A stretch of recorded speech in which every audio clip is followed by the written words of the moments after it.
नमस्ते, आप सभी का स्वागत है आज के इस वीडियो में। आज का वीडियो बहुत ही महत्वपूर्ण है। इस वीडियो में हम चर्चा करेंगे सृष्टि उत्पत्ति से पहले की क्या स्थिति थी।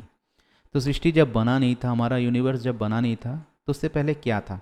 तो यूनिवर्स बनने से पहले की जो स्थिति थी उसके बारे में जानने का प्रयास करेंगे। साथ हम जानने का प्रयास करेंगे कि जो बिग बैंग थ्योरी है, आज का जो आधुनिक विज्ञान, इस पर उनका क्या कहना है, उनका जो मत है उसको भी जानने का प्रयास करेंगे। साथ ही साथ एक तुलनात्मक अध्ययन करेंगे वैदिक थ्योरी के साथ भी। दोनों को जानने का प्रयास करेंगे, इन दोनों में से किसका मत जो है सही है और मानने योग्य है, और कौन सा अधिक तार्किक है, क्योंकि तर्क, बुद्धि और विज्ञान के आधार पर ही हम जो है किसी वस्तु को मान सकते हैं या जान सकते हैं। तो दोनों में एक तुलनात्मक अध्ययन करेंगे, आज का विज्ञान और साथ साथ वैदिक जो थ्योरी है, हमारा वैदिक जो सिद्धांत है उस पर क्या कहता है। उसके बाद एक डिटेल एनालिसिस भी करेंगे इनके बारे में, और अंत में एक कंक्लूजन में पहुंचेंगे कौन सी थ्योरी जो है हमारी जो है सटीक बैठती है। तो तर्क और विज्ञान के आधार पर अगर आप जानना चाहते हैं कि सृष्टि की उत्पत्ति किस प्रकार से हुई, या फिर सृष्टि के बनने से पहले की जो स्थिति थी वो किस प्रकार की थी, तो इस वीडियो को अंत तक अवश्य देखिएगा। बहुत सारे जो है आपके कॉन्सेप्ट जो है धीरे धीरे क्लियर होते चले जाएंगे। आपके मन में अगर कोई डाउट भी होता है तो फिर आप कमेंट बॉक्स पर भी टाइप कर सकते हैं। तो चलिए वीडियो को शुरू करते हैं।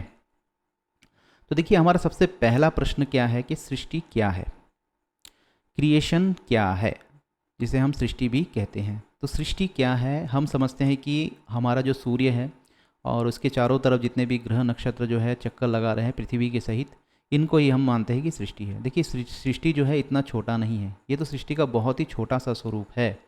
सृष्टि केवल इतना नहीं, ये तो सोलर सिस्टम है। ये जो सूर्य है, इसके चारों ओर जितने ग्रह नक्षत्र चक्कर लगा रहे हैं, इसको हम सोलर सिस्टम कहते हैं। तो सृष्टि तो ये नहीं है, सृष्टि इससे बहुत अधिक बड़ा है, बहुत अधिक विशाल है। सृष्टि जो है अनंत है, असीमित है, इतना विशाल है। उसके आकार को जानने का प्रयास हम करते हैं। तो इतना हम पहले जान लेते हैं कि जो हमारा सोलर सिस्टम है ये सृष्टि नहीं है, केवल ये सृष्टि का एक कण मात्र है, एक बिंदु मात्र है। इतना छोटा सा बस एक बिंदु मात्र है। तो सृष्टि क्या है उसको जानने का सबसे पहले प्रयास करते हैं, तभी तो सृष्टि की उत्पत्ति किस प्रकार से हुई तब हम जानने का प्रयास करेंगे।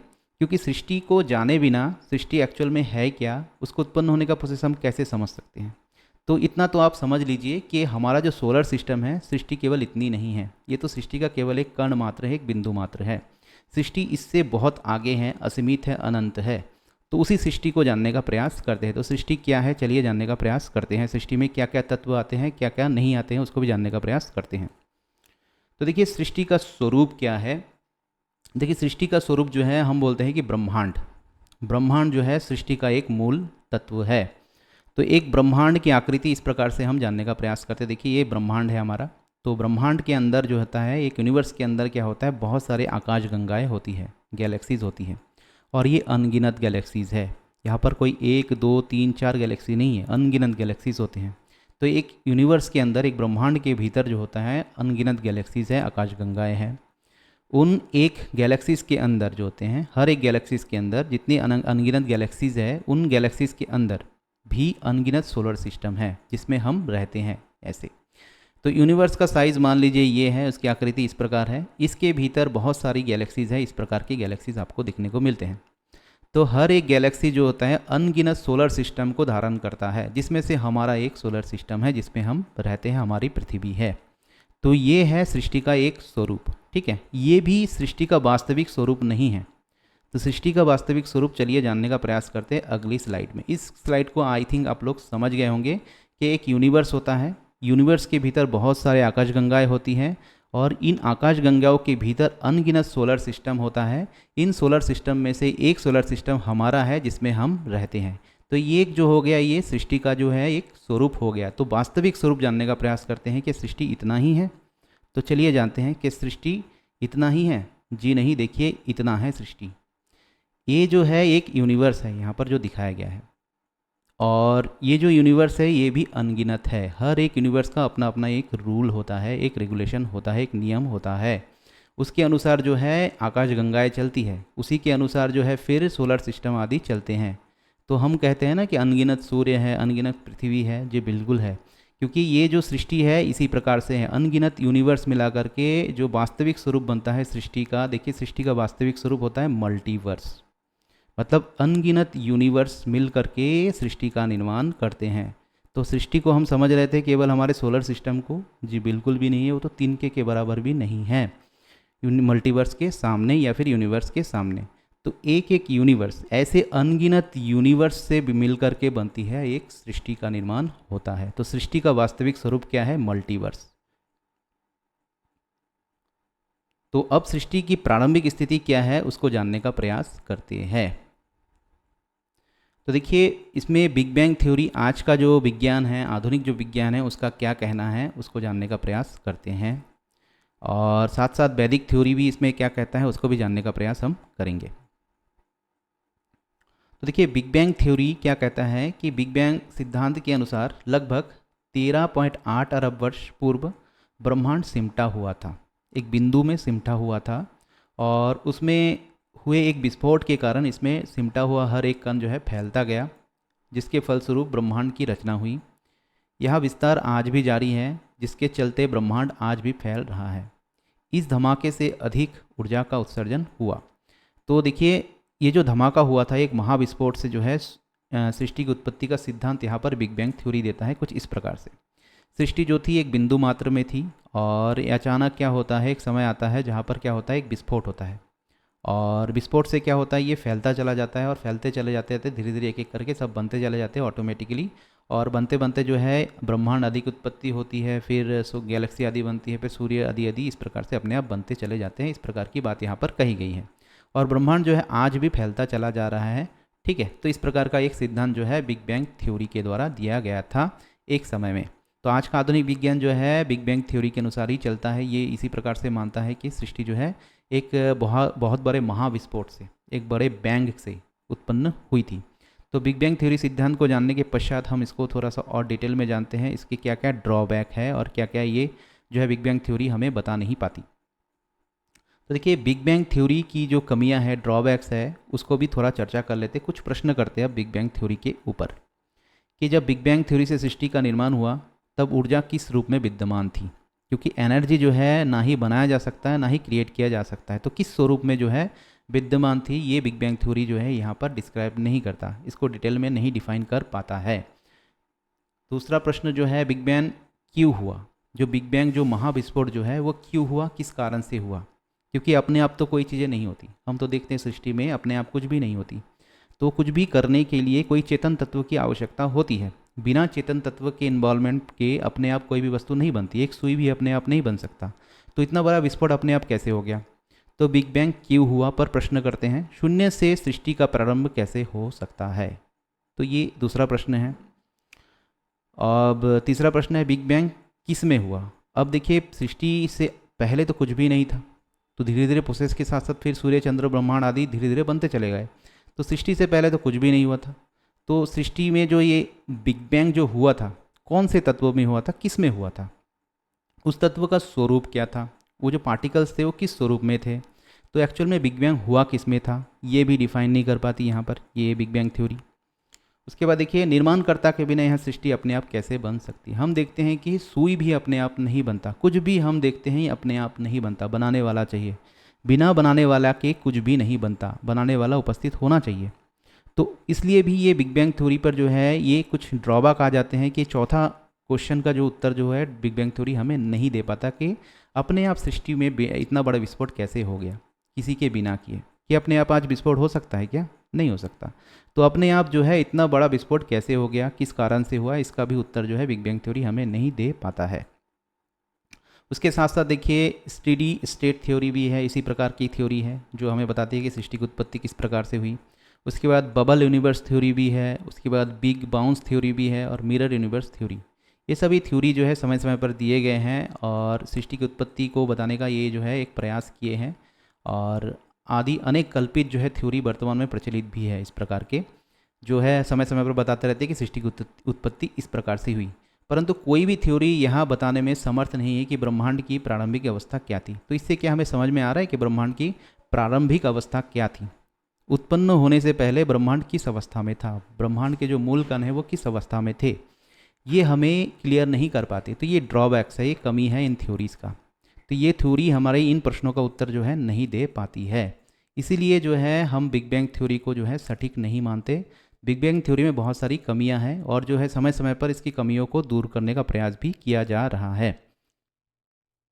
उसके बाद देखिए, आज के वैज्ञानिक भी यहाँ स्वीकार करते हैं कि बिग बैंग से पहले क्या था। इस प्रश्न का उत्तर कोई नहीं दे पाता, क्योंकि बिग बैंग से पहले कुछ तो हुआ होगा ना, तभी तो विस्फोट हुआ होगा, क्योंकि अपने आप तो विस्फोट नहीं हुआ होगा। तो बिग बैंग से पहले क्या था, ये आज के वैज्ञानिक भी स्वीकार करते हैं कि बिग बैंग से पहले क्या था, यह कोई नहीं जानता, इसलिए बिग बैंग सिद्धांत सृष्टि की प्रारंभिक स्थिति की व्याख्या नहीं कर सकता। तो सृष्टि में जब विस्फोट हुआ, बिग बैंग थ्योरी का कहना है कि अचानक एक दिन विस्फोट हुआ और संपूर्ण सृष्टि अपने आप बनना प्रारंभ हो गया। तो उससे पहले क्या था, तो ये डिफाइन नहीं कर पाता। तो सृष्टि की प्रारंभिक स्थिति बिग बैंग थ्योरी से हम पता नहीं कर सकते।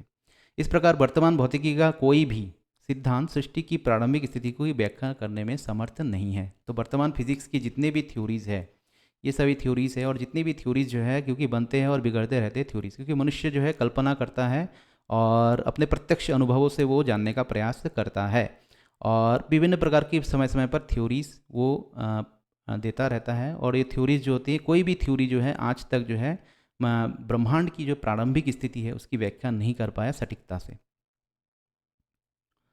अब देखिए, सृष्टि की प्रारंभिक अवस्था के ज्ञान की अनिवार्यता क्यों है, क्यों हमें जानने का प्रयास करना चाहिए कि सृष्टि की प्रारंभिक स्थिति क्या थी। क्योंकि देखिए, किसी भी वस्तु का ज्ञान हमें प्राप्त करने के लिए हमें सबसे पहले यह जानना आवश्यक है कि वह वस्तु किस पदार्थ से बना हुआ है। तो ब्रह्मांड भी किसी न किसी तत्व से बना हुआ है ना, ब्रह्मांड तो अपने आप उत्पन्न नहीं हुआ होगा, उसके तो मूल कण कुछ ना कुछ तो होंगे ही। तो इसीलिए हमें जानने का प्रयास करना चाहिए कि किस तत्व से जो है एक्चुअल में ब्रह्मांड बना हुआ है। हर एक पदार्थ किसी ना किसी तत्व से बना हुआ है। जैसे प्लास्टिक किससे बना हुआ है, पॉलीएथिलीन से बना हुआ है। पॉलीएथिलीन किससे बना है, इलेक्ट्रॉन प्रोटॉन और न्यूट्रॉन से बना हुआ है। अब इलेक्ट्रॉन प्रोटॉन न्यूट्रॉन किससे बना हुआ है, क्वार्क से बना हुआ है। और क्वार्क किससे बना हुआ है, उससे भी छोटे किसी सूक्ष्म तत्व से बना हुआ है। तो इस प्रकार जो है धीरे धीरे धीरे सूक्ष्मता में जाते जाते, पीछे जाते जाते हमें मूल तत्व का पता चल जाता है कि जो मूल तत्व है इससे ये पदार्थ बना हुआ है। उसी प्रकार सृष्टि के जो प्रारंभिक अवस्था थी उसको भी जानने का हमें हमारी अनिवार्यता यही है कि जब तक हम सृष्टि की प्रारंभिक अवस्था को नहीं जानेंगे तब तक ब्रह्मांड की उत्पत्ति का कारण हम नहीं जान पाएंगे, और मूल तत्व को भी नहीं जान पाएंगे कि हमारी सृष्टि एक्चुअल में बना किस तत्व से है। तो चलिए उसको जानने का प्रयास करते हैं। एक एग्जाम्पल के साथ इसको थोड़ा और समझने का भी प्रयास करते हैं। देखिए, ये एक मिट्टी का घड़ा है जिसे हम बना रहे हैं हाथ से। अब ये जो घड़ा है ये मान लीजिए सृष्टि है हमारी, ठीक है। ये हमारा पृथ्वी है, या फिर हमारा ब्रह्मांड है, या फिर हमारा मल्टीवर्स है। ये सृष्टि है, यूनिवर्स आप मान सकते हैं। तो ये यूनिवर्स जो है ये बना किससे है, ये यूनिवर्स किसी ना किसी तत्व से तो बना होगा ना। सभी अणु परमाणु एक जगह आए और आकर के मिले तभी जो है घड़ा बन करके रेडी हुआ। उसी प्रकार से हमारा ब्रह्मांड भी जो है किसी ना किसी मूल तत्व से बना हुआ है। उसको जानने का प्रयास आज हम करते हैं। देखिए, ये जो घड़ा बना है किन किन तत्वों से बना है हम जानते हैं। जब इसको जानने का प्रयास करते हैं तो मिट्टी से बना है, रेत से बना है, पानी से, धान के भूसे आदि, चूना पत्थर आदि बहुत सारी चीज़ों को मिला करके जो है ये घड़ा बनाया गया है। उसी प्रकार जो ये यूनिवर्स है, ये जो ब्रह्मांड है, किसी ना किसी तत्व से मिल करके बने हैं। जिस प्रकार से मिट्टी, रेत, पानी है, उसी तत्व को हमें जानना है, तो वही जो हो जाएगी ब्रह्मांड की प्रारंभिक स्थिति। तो आप देखिए, इस प्रकार यदि हमें ब्रह्मांड के बारे में जानना है तो सबसे पहले हमें यहाँ पता करना चाहिए कि वह किस मूल पदार्थ से बना हुआ है और सृष्टि बनने से पूर्व किस अवस्था में उपस्थित था। ठीक है, तो मूल पदार्थ तो हमें पता चल गए। ये जो घड़ा है, मान लीजिए यूनिवर्स है, तो इस घड़ा का जो मूल पदार्थ क्या है, किससे बना है, मिट्टी से, रेत से, पानी से, धान भूसे से और चूने के पत्थर से। ये मिल करके जो है इस सृष्टि का निर्माण कर दिया, घड़ा रूपी सृष्टि का निर्माण कर दिया। तो उसी प्रकार हमें जो है ब्रह्मांड के जो मूल तत्व है उसको भी जानने का प्रयास करना है। क्योंकि कोई आया, कोई रचनाकार आया, आ करके मिट्टी को, रेत को, पानी को, सबको मिला करके इससे क्या कर दी, घड़ा रूपी सृष्टि का निर्माण यहाँ पर कर दिया। तो इसी प्रकार हमारी सृष्टि का जो मूल तत्व है उसको भी जानने का प्रयास हम करते हैं और समझने का प्रयास करते हैं कि घड़ा जो है वो बनने से पहले किस अवस्था में थी। देखिए, घड़ा जो है बनने से पहले किस अवस्था में थी, मिट्टी, रेत, पानी, धान का भूसा, चूना पत्थर आदि, ये सभी तत्व जो है अलग अलग पड़े हुए थे, इधर उधर बिखरे हुए थे। सबको एक जगह किया गया, उसमें जो परिश्रम आदि किया गया, उसमें बुद्धि, तर्क, विज्ञान आदि लगा करके फिर क्या किया गया है, घड़े का निर्माण कर दिया गया। सृष्टि भी बिल्कुल वैसी ही है। उसके जो मूल कण है इधर उधर पड़े हुए हैं, उन मूल कणों को लिया गया, उठाया गया और इसी प्रकार से जो है घड़े की तरह जो है सृष्टि का निर्माण कर दिया गया। तो उसको जानने का प्रयास करते हैं। तो सृष्टि के जो मूल तत्व है आगे जानते हैं। अब हमने बिग बैंग थ्योरी तो हमने देख लिया है कि बिग बैंग थ्योरी कहती है महाविस्फोट से सृष्टि की उत्पत्ति होती है, परंतु सृष्टि की प्रारंभिक स्थिति का वो वर्णन नहीं कर पाती और मूल तत्व के बारे में भी नहीं बता पाती कि सृष्टि के तत्व जो है, मूल तत्व कौन कौन से हैं। तो अब हम वैदिक थ्योरी के पास आते हैं, वैदिक विज्ञान को जानने का प्रयास करते हैं। तो वैदिक सिद्धांत क्या कहते हैं उसके बारे में चर्चा कर लेते हैं थोड़ा सा। देखिए, किसी भी वस्तु के बनने के पीछे 3 कारण होते हैं। हमारा वैदिक सिद्धांत कहता है कि कोई भी वस्तु बनने के लिए 3 कारण होने आवश्यक है उनके पीछे। ये 3 कारण अगर उपस्थित नहीं है, कोई भी वस्तु अपने आप नहीं बन सकता।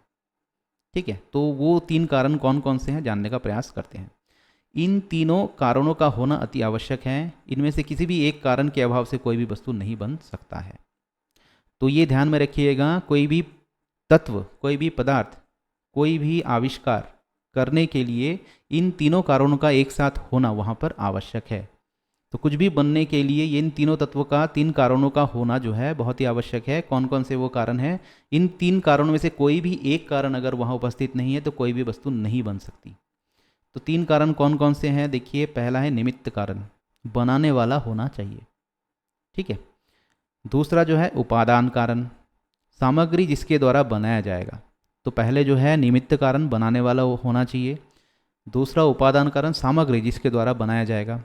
अब तीसरा जो कारण है साधारण कारण, जिनके लिए बनाया जाएगा। ये तीनों कारण उपस्थित होने चाहिए, तभी कुछ भी हम बनाते हैं। मनुष्य भी यही करता है, ये तीनों कारणों के कारण ही जो है सब चीज़ों की रचना वो करता है, आविष्कार आदि करता है।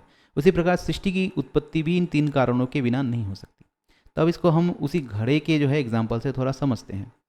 तो देखिए, निमित्त कारण क्या हुआ? पहला कारण निमित्त कारण, बनाने वाला होना चाहिए। अब देखिए, बनाने वाला कौन है? मनुष्य है। कोई मनुष्य ही इसको बनाएगा, कोई चेतन तत्व ही इसको बनाएगा। अगर वहाँ पर मिट्टी, चूना आदि, भूसा आदि, रेत और पानी अगर उपस्थित हो लेकिन बनाने वाला उपलब्ध ना हो तो क्या घर अपने आप बन जाएगा? नहीं बनेगा। तो बनाने वाला सर्वप्रथम होना चाहिए। उपादान कारण क्या है? सामग्री जिसके द्वारा बनाया जाता है। अब मान लीजिए कोई मनुष्य उपस्थित है, पहले से चेतन तत्व है, अब बनाने की सामग्री ही उपलब्ध नहीं है। वहाँ पर मिट्टी उपलब्ध नहीं है, पानी उपलब्ध नहीं है, रेत उपलब्ध नहीं है, भूसी उपलब्ध नहीं, चूना पत्थर आदि उपलब्ध नहीं, तो घड़ा बनेगा कैसे? तो घड़ा बनाने के लिए जो मूल तत्व है वो उपस्थित होनी चाहिए, तो सामग्री आदि उपस्थित होनी चाहिए। उसके बाद साधारण कारण, जिनके लिए बनाया जाए। अब बनाना क्यों है, किस लिए बनाना है, किस उद्देश्य की पूर्ति के लिए बनाना है, कौन से प्रॉब्लम को सॉल्व करने के लिए बनाना है। तो जिस उद्देश्य की पूर्ति के लिए बनाया जाएगा वही हो गया साधारण कारण। तो तीनों कारण उपस्थित होने चाहिए। देखिए, कोई भी आविष्कार होता है इसी से होता है। ठीक है, कोई भी चीज़ बनता है, कोई भी वस्तु बनता है इस सृष्टि में इन तीनों कारणों के कारण ही बनता है, अन्यथा नहीं बन सकता। तो ये जो विशाल सृष्टि है जो हम देख करके आए हैं, मल्टीवर्स रूपी सृष्टि, इसको भी बनाने वाला कोई ना कोई है। जिसने भी बनाया है उसकी महानता आप देखिए, कितनी बड़ी विशाल और असीमित सृष्टि है, उसको उन्होंने किस प्रकार से बना दिया है। तो अपने आप तो बन नहीं सकता, बनाने वाला अवश्य है कोई ना कोई। तो इस प्रकार से सृष्टि की उत्पत्ति के भी 3 कारण हैं। जिस प्रकार से इस घड़े की उत्पत्ति के भी 3 कारण हैं, उसी प्रकार सृष्टि की उत्पत्ति के भी 3 कारण होते हैं। इन्हीं 3 कारणों को फॉलो करना पड़ेगा सृष्टि को भी उत्पन्न करने के लिए। तो पहला हो गया निमित्त कारण, हम जानते हैं। तो बनाने वाला होना चाहिए। तो बनाने वाला, सृष्टि को बनाने वाला कौन है? परमात्मा है। जिसने सृष्टि को बनाया है वो परम तत्व है, जिसने सबको बनाया, परम चेतन तत्व जिसे हम कहते हैं, इसी को हम परमात्मा कहते हैं। उसके बाद देखिए, उपादान कारण क्या है? सामग्री जिसके द्वारा सृष्टि बनाई जाती है। अब ये जो सामग्री क्या है, इसी को प्रकृति कहा गया है हमारे शास्त्रों में। ये प्रकृति क्या है, आगे हम इसको भी समझेंगे थोड़ा सा डिटेल में। तो उपादान कारण, जो सामग्री जिसके द्वारा सृष्टि बनाई जाती है, उसको कहते हैं प्रकृति। अब तीसरा कारण है साधारण कारण, जिनके लिए सृष्टि बनाई जाए। किसके लिए बनाई जाती है सृष्टि? जीवात्मा को, उसके कर्मों का फल देने के लिए। तो जो कारण है जिसके कारण सृष्टि बनाई जाएगी, किसके लिए? जीवात्मा के लिए। उसी लिए हमारा हर एक तत्व, हमारा हर एक जो है आविष्कार होता है, किसी न किसी कारण को, किसी न किसी प्रॉब्लम को सॉल्व करने के लिए होता है। तो उसी प्रकार से परमात्मा सृष्टि का निर्माण क्यों करते हैं? जीवात्मा को उसके कर्मों का फल देने के लिए। ठीक है, तो निमित्त कारण, उपादान कारण, साधारण कारण, तीनों कारणों की उपस्थिति होना जरूरी है, अन्यथा यहाँ जो है सृष्टि नहीं बन सकती है। तो आगे थोड़ा सा और डिटेल में जानने का प्रयास करते हैं। देखिए, ये जो तीनों तत्व है, परमात्मा, जीवात्मा और प्रकृति, इन तीनों के कारण ही सृष्टि का निर्माण होता है, हम जानते हुए आए हैं अब तक। अब जो परमात्मा, जीवात्मा को हम आत्मा भी कहते हैं। प्रकृति का जो मूल तत्व है सत, रज और तम है। तो प्रकृति के जो मूल तत्व है कौन कौन से हैं? सामग्री में क्या क्या आती है? सत, रज और तम आते हैं। तो इनको भी डिटेल में आगे जानेंगे। तो ये जो मूल जो तत्व है, 3 तत्व है, परमात्मा, जीवात्मा और प्रकृति, इन तीनों के बिना सृष्टि का निर्माण नहीं हो सकता। ठीक है, इन तीनों के बिना सृष्टि का निर्माण नहीं हो सकता। हम तो कहेंगे किसी भी वस्तु का निर्माण इन तीनों के बिना नहीं हो सकता। जो भी हम आज आविष्कार देखते हैं हमारे आसपास आधुनिक विज्ञान के, किसने किया? जीवात्मा ने सभी आविष्कार किए। सभी आविष्कार किसने किया? जीवात्मा ने आविष्कार किया। ठीक है, हमारे आधुनिक विज्ञान ने जितनी जितनी बड़ी बड़ी मशीनें बनाई हैं, किसके तत्व से किया है? प्रकृति के तत्व से ही किया है। अगर परमात्मा प्रकृति के तत्व से यह संपूर्ण ब्रह्मांड पृथ्वी आदि की उत्पत्ति नहीं करते तो हम भी आविष्कार नहीं कर पाते। परमात्मा हमें अगर शरीर प्रदान नहीं करते तो हम भी नहीं बना पाते। तो इसी प्रकार जो है परमात्मा, जीवात्मा, प्रकृति के कारण ही सृष्टि का निर्माण होता है। ये जो है सृष्टि के मूल तत्व है, इनके द्वारा सृष्टि का निर्माण होता है। अब आगे देखते हैं, तो परमात्मा जो है यहाँ पर चेतन तत्व है, इन्होंने सृष्टि का निर्माण किया है। सामग्री क्या है? सृष्टि का मूल तत्व क्या है? प्रकृति है। और प्रकृति के मूल तत्व क्या है? सत, रज और तम है। तो जो ये सृष्टि में चारों तरफ जो भी हम देख रहे हैं, हम बोलते हैं ना पंच तत्व से बना हुआ है, तो पंच तत्व बना किससे है? इसी सत, रज और तम से बना हुआ है। इसको आगे डिटेल में थोड़ा सा और देखेंगे। अभी जो ये तीन अनादि तत्व है, ये ना उत्पन्न होते हैं ना ही नष्ट होते हैं। तो प्रकृति, परमात्मा, जीवात्मा, ये तीनों जो है ये क्या है? ये तीन अनादि तत्व है। तीन अनादि तत्व कहते हैं इसको। तो इसी को कहा जाता है हमारा सनातन धर्म में तीन अनादि तत्व, जो सनातन है, जो कभी नष्ट नहीं होते, हमेशा एक जैसे रहते हैं। तो इसको भी आगे समझेंगे। तो ये जो तीन अनादि तत्व है, इसी कारण जो है कहा जाता है कि सनातन धर्म। तो ये परमात्मा, जीवात्मा, प्रकृति, तीन अनादि तत्व मिलकर ही इसी को ही सनातन कहा गया है हमारे शास्त्रों में। तो सनातन क्या है? परमात्मा है, जीवात्मा है और प्रकृति है। इन तीनों को ही सनातन कहा गया है। और इससे उत्पन्न जितने भी नियम और कानून हैं, इसी को कहा जाता है सनातन धर्म। तो सनातन तीन अनादि तत्व को ही कहा जाता है और किसी और को नहीं। अब थोड़ा जानने का प्रयास करते हैं, प्रकृति क्या है। देखिए, प्रकृति से संबंधित बहुत सारे हमारे मन में डाउट्स होते हैं, उसको हम यहाँ पर थोड़ा सा क्लियर करने का प्रयास करते हैं। देखिए, प्रकृति क्या है? पदार्थ का सबसे सूक्ष्मतम अवस्था प्रकृति कहलाती है। कोई भी पदार्थ आप लीजिए, उसकी सबसे सूक्ष्मतम अवस्था वो किससे बनी हुई है? उसका मूल कण ही प्रकृति कहलाती है। तो चारों तरफ आप जो भी देखते हैं वो प्रकृति के मूल कणों से ही बने हुए हैं, जो सत, रज और तम से बना हुआ है। तो चारों तरफ जो भी हम देखते हैं, आकाश, तरंग, सूर्य, चंद्र, तारे, ग्रह, नक्षत्र आदि का निर्माण जो है प्रकृति से ही उत्पन्न हुई है, प्रकृति के मूल तत्व से ही ये बनी है। ये हमारी शरीर भी प्रकृति के तत्वों से ही बनी हुई है। तो जैसे हम एक उदाहरण लेते हैं जल का, तो जल का, वाटर का जो है अगर मॉलिक्यूल हम देखें तो दो हाइड्रोजन और एक ऑक्सीजन से मिलकर के बना हुआ है, जिसे हम H2O भी कहते हैं। अब ये ऑक्सीजन, हाइड्रोजन और दो हाइड्रोजन और एक ऑक्सीजन किससे बना हुआ है? इलेक्ट्रॉन, प्रोटॉन और न्यूट्रॉन से बना हुआ है। ठीक है, अब इलेक्ट्रॉन, प्रोटॉन, न्यूट्रॉन किससे बना हुआ है? क्वार्क से बना हुआ है। अब क्वार्क किससे बना हुआ है ये हमें नहीं पता, क्योंकि आज का विज्ञान यहाँ तक ही जानता है, इसके आगे जो है नहीं जानता है। तो इसी प्रकार से जो मूल तत्व है, क्वार्क भी किसी ना किसी तत्व से बना होगा ना, और जिस भी तत्व से बना हुआ होगा क्वार्क, वो भी तत्व किसी ना किसी तत्व से बना होगा। इसलिए जैसे जैसे धीरे धीरे हम सूक्ष्मता पर जाते हैं, धीरे धीरे हम पीछे जाते हैं, तो हमें मिल जाता है कि सत, रज और तम से ही जो है संपूर्ण सृष्टि का निर्माण हुआ है। तो कोई भी पदार्थ आप चारों तरफ देख रहे हैं, चाहे वह जल हो, अग्नि हो, वायु हो, आकाश हो, कुछ भी हो, वो किससे बने हुए हैं? सत, रज और तम से बने हुए हैं, जो प्रकृति के मूल अवस्था है, मूल कण है। तो प्रकृति की दो अवस्थाएं होती है। स्थूल अवस्था, जो प्रकट अवस्था जो हमें दिख रही है, जिसे कार्य रूपी पदार्थ कहते हैं, सृष्टि की प्रकट अवस्था। तो स्थूल अवस्था या फिर मैक्रो अवस्था जिसे कहते हैं। तो प्रकृति की दो अवस्था है, एक तो है स्थूल अवस्था और एक होता है सूक्ष्म अवस्था। ठीक है, तो स्थूल अवस्था में क्या होता है? जो प्रकटीकरण अवस्था है, मतलब प्रकट अवस्था जिसे हम कहते हैं, जो हम दिख रहे हैं, सृष्टि जब हमें दिखती है, जब हमें कोई दिखता है, प्रकट अवस्था है। जब वो हमें नहीं दिखता है, गायब हो जाता है, उसका मतलब ये नहीं वो नष्ट हो गया है, बिल्कुल भी नहीं है। हम एक गलत समझते हैं कि कोई वस्तु अगर नष्ट हो जाती है, मर जाती है, मृत्यु हो जाती है, समाप्त हो जाती है, तो हमें लगता है कि वो जो है नष्ट हो गई है, समाप्त हो गई। जी बिल्कुल ऐसा नहीं है। ये क्या होता है? उसके स्वरूप में परिवर्तन हो गया। अभी दृश्यमान थी, वो अप्रकट अवस्था में चले गए। जिस वस्तु से वो बना था उसी वस्तु में वापस चला गया, उसी कण में फिर से समा गया। तो सृष्टि की दो अवस्था है, एक तो है स्थूल अवस्था, एक होता है सूक्ष्म अवस्था। तो जिसे कार्य रूपी पदार्थ भी कहते हैं। परमात्मा जब सृष्टि का निर्माण करते हैं तो प्रकट अवस्था में उसको ला देते हैं और हमें दृश्यमान ये जगत दिखना प्रारंभ हो जाता है। ठीक है, इसी को प्रकट अवस्था कहते हैं, क्योंकि सृष्टि के मूल जो कण है, प्रकृति के मूल जो कण है, सत, रज और तम से ही जो है ये सृष्टि बनी हुई है। उसी प्रकार सूक्ष्म अवस्था क्या है? कारण रूपी सृष्टि, अप्रकट अवस्था। जब सृष्टि जो है नष्ट हो जाती है, तब क्या होता है? सृष्टि के जो मूल जो कण है, प्रकृति के जो मूल कण है, सत, रज और तम जो है, उसी अवस्था को कहा जाता है सूक्ष्म अवस्था या फिर मैक्रो अवस्था। तो ये जो सूक्ष्म अवस्था रहती है, उसमें कौन कौन से तत्व उपस्थित होते हैं? परमात्मा, जीवात्मा और प्रकृति। तो प्रकृति के तीन जो तत्व होते हैं, सत, रज और तम। तो अप्रकट अवस्था होती है कौन सी? सूक्ष्म अवस्था। और स्थूल अवस्था हो जाती है प्रकट अवस्था। तो अभी कौन सी अवस्था है हमारी? सृष्टि की ये प्रकट अवस्था है। और जब सृष्टि एक दिन नष्ट हो जाएगी, सब एक दिन समाप्त हो जाएगा, कुछ भी जानने योग्य नहीं रहेगा। जब जानने योग्य नहीं रहेगा तो हमें लगता है कि सब नष्ट हो गया, बिल्कुल भी नहीं। जो मूल जो कण है जिससे ये बना हुआ है सत रज और तम में वापस चली जाती है सबके सब फिर से। जैसे हम हमारे किसी की मृत्यु हो जाती है तो हम क्या करते हैं, शरीर को ले जा करके जला देते हैं।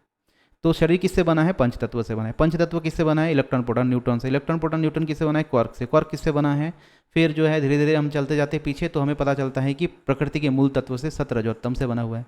तो जैसे शरीर जला देते हैं तो शरीर जो है क्या हो जाती है, गायब हो जाती है ऑटोमेटिकली। तो जल का जल ने रख लिया, अग्नि का अग्नि ने रख लिया, वायु का वायु ने रख लिया। जिन तत्वों से शरीर बना हुआ है पंच तत्व से, सबका अपना अलग अलग कर देते हैं अणुओं को। अग्नि में ही एक ऐसी शक्ति है जो सभी अणु परमाणु को अलग अलग कर सकता है। तो अग्नि क्या करता है, उसको तोड़ देता है और तोड़ करके सभी का अपने आप वापस कर देता है सबको। तो इससे क्या हो जाती है, जो वस्तु पहले दिख रही थी वो फिर अप्रकट अवस्था में चली, वो नहीं दिखती हमें। इससे समझ में आता है कि वो वस्तु अभी भी है लेकिन उसका स्वरूप बदल गया है, वो अप्रकट अवस्था में चला गया है। तो अभी पहले दृश्य अवस्था में था, प्रकट अवस्था में था, शरीर रूप में था, अभी जो है मूल रूप में चला गया है सत रज और तम में। तो इस प्रकार से प्रकृति की दो अवस्था होती है, स्थूल अवस्था और सूक्ष्म अवस्था। तो सूक्ष्म जो अवस्था होती है यही जो है सृष्टि की जो है प्रकट होने से पहले की अवस्था है। इसी को ही ब्रह्मांड के प्रकट होने की, अस्तित्व में आने से पहले की अवस्था है। इस अवस्था में रहती है सत रज और तम में। तो इसको थोड़ा सा आगे और समझते हैं। देखिए प्रकृति के तीन गुण हैं, एक तो है सत रज और तम, हमने देखा है। इन तीनों गुणों की साम्यावस्था को ही प्रकृति कहा जाता है, अर्थात निष्क्रिय अवस्था, शांत अवस्था को ही प्रकृति कहलाता है। तो सृष्टि, ये प्रकृति जो है, ये जो सृष्टि हम बोल रहे हैं जिसको, और ये जो ब्रह्मांड है, ये उत्पन्न होने से पहले किस अवस्था में थी उसको जानने का प्रयास यहाँ पर हम करते हैं। देखिए जब सृष्टि निष्क्रिय अवस्था में रहती है तब हम कुछ भी नहीं जान सकते हैं। तो ये जो अवस्था हम आज देख रहे हैं ये प्रकट अवस्था है। तो सृष्टि जब प्रकट अवस्था में नहीं रहती है, सृष्टि की प्रारंभिक जो स्थिति होती है वो क्या होती है, निष्क्रिय अवस्था या फिर शांत अवस्था या फिर सुषुप्त अवस्था उसको कहा जाता है। वहाँ पर क्या होता है, परमात्मा का जब सृष्टि का निर्माण करना होता है, क्योंकि तीन तत्वों के बिना जो है परमात्मा जो है सृष्टि का निर्माण नहीं कर सकते। एक परमात्मा चाहिए, जीवात्मा चाहिए, प्रकृति चाहिए। तो परमात्मा को जब सृष्टि का निर्माण करना होता है, इससे पहले की जो स्थिति क्या रहती है, परमात्मा, जीवात्मा और प्रकृति तीनों अनादि तत्व जो है एक साथ जो है विद्यमान रहते हैं, ये कभी नष्ट नहीं होते, क्योंकि ये तीनों अनादि तत्व है, सनातन तत्व है। तो परमात्मा को जब सृष्टि निर्माण की आवश्यकता पड़ती है तो क्या करते हैं, प्रकृति के जो मूल कण है सत रज और तम में क्या करते हैं, उसकी साम्यावस्था को भंग कर देते हैं। ये बिल्कुल वैसा ही है जैसे तालाब का एक पानी है, तालाब है और उसमें हम क्या कर रहे हैं, कंकर का पत्थर हम डालते हैं तो क्या होता है, एक लहर, एक वेव सा उठता है। उसी प्रकार से सत रज और तम का जो है उपयोग करके, इन्हीं के तत्वों का उपयोग करके परमात्मा क्या करती हैं, धीरे धीरे स्टेप बाय स्टेप प्रोसेस से फिर सृष्टि का निर्माण करती है। तो इसको कहते हैं सृष्टि के प्रकृति के जो सत रज और तम है ये साम्यावस्था में उपस्थित रहते उस समय जब कुछ भी जानने योग्य नहीं रहता। तो सृष्टि बनने से पहले किस अवस्था में रहती है, साम्यावस्था में रहती है प्रकृति के मूल कण। और प्रकृति के मूल कण जब साम्यावस्था में रहती है, जैसे इक्विलिब्रियम स्टेट कहते हैं, परमात्मा क्या करते हैं, इनकी साम्यावस्था को भंग करके सृष्टि का निर्माण करती है। तो अभी हम यहाँ पर ये समझ रहे हैं कि परमात्मा ही क्या करते हैं, प्रकृति के जो साम्यावस्था है इसको भंग करते हैं। और ये जो प्रकृति की जो साम्यावस्था है, प्रकृति की जो इक्विलिब्रियम स्टेट है, यही जो है सृष्टि उत्पन्न होने से पहले की अवस्था है। तो इसी को यहाँ पर कहा गया है कि सत रज और तम जो है तीनों गुणों से जो है प्रकृति उत्पन्न होती है, इन्हीं की साम्यावस्था को प्रकृति कहा जाता है। तो प्रकृति, ये जो सृष्टि है किस अवस्था में रहती है, साम्यावस्था में रहती है। परमात्मा क्या करती है, ओम नाम की ध्वनि से सत रज और तम में क्या करते हैं, उसके अणु में कंपन उत्पन्न करते हैं और फिर स्टेप बाय स्टेप प्रोसेस से फिर जो है कारण रूपी सृष्टि, कारण रूपी सृष्टि क्या है, प्रकृति के मूल कण सत रज और तम, इनके द्वारा फिर कार्य रूपी सृष्टि का निर्माण होता है जो दृश्यमान होती है। फिर यूनिवर्स का निर्माण होता है, फिर गैलेक्सियों का निर्माण होता है, फिर धीरे धीरे ग्रह नक्षत्र फिर निर्माण होता है, फिर धीरे धीरे फिर सोलर सिस्टम आदि का निर्माण होता है, पृथ्वी आदि का निर्माण होकर के फिर धीरे धीरे उसमें पहले वनस्पति आदि आती है, फिर पशु आदि आते हैं, फिर जो है उसमें फिर मनुष्य आदि उत्पन्न होते हैं। इस प्रकार से सृष्टि का निर्माण होता है।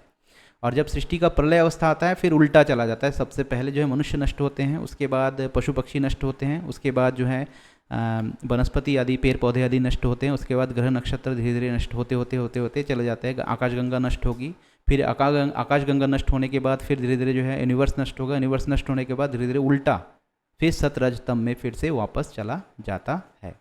ठीक है, ये बिल्कुल एक रिवर्स प्रोसेस होता है प्रलय की अवस्था में। तो यहाँ पर सात्विक, रासिक और तामसिक जो गुण होते हैं इसी से ही जो है उत्पन्न होते हैं। सत रज और तम किससे संबंधित है इसको आप यहाँ पर पढ़ सकते हैं वीडियोज़ को पॉज करके।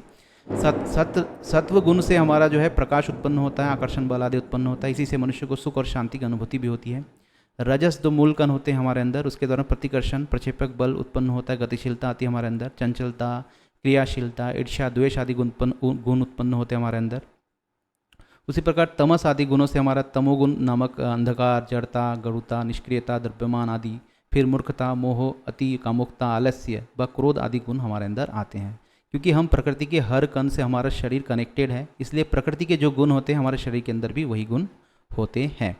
तो यहाँ तक हमने जान लिया कि सृष्टि की प्रारंभिक अवस्था क्या थी। तो सृष्टि की जो प्रारंभिक अवस्था थी कि सृष्टि किस अवस्था में थी, परमात्मा, जीवात्मा और प्रकृति जो है तीनों जो है समान रूप में उपस्थित थे और अलग अलग उपस्थित थे।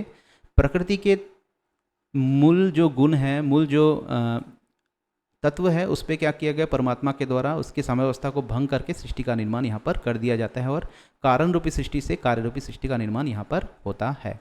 तो अगले वीडियो में हम जानेंगे कि सृष्टि उत्पत्ति कैसे होती है। स्टेप बाय स्टेप प्रोसेस में देखेंगे फिर कौन से तत्व पहले बने, उसके बाद कौन कौन से, इस प्रकार से स्टेप बाय स्टेप प्रोसेस में सृष्टि की उत्पत्ति आज तक, मनुष्य की उत्पत्ति तक देखेंगे किस प्रकार से होती है।